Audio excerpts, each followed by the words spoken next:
सलाम अलैकुम, welcome to our family. जैसा कि हमने पहले बात की कि वाउल एक ऐसा हर्फ है जो जुबान को दांतों, होंठों या मुंह की छत से छुए बगैर आवाज पैदा करता है। इंग्लिश अल्फाबेट में 5 रियल वाउल्स हैं जो कि A, E, I, O, U हैं। इन वाउल्स को दो इकसाम में तकसीम किया गया है, long vowels and short vowels. Long vowel की आवाज ऐसे है जैसे कि आप इस लेटर का नाम लेते हैं। मिसाल के तौर पर लॉन्ग वाउल ए की आवाज ए है।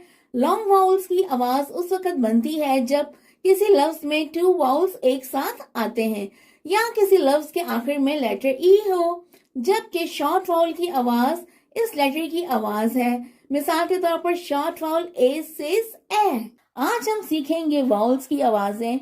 So let's get going.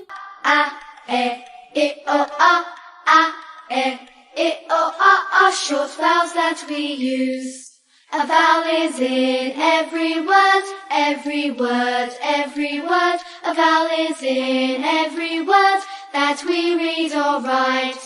A-E-I-O-U, A-E-I-O-U are long vowels that we use. इस नॉलेज के चिराग से चिराग रोशन करने के लिए इस वीडियो को ज्यादा से ज्यादा शेयर कीजिए, क्योंकि sharing is caring. Take care, happy learning, thank you.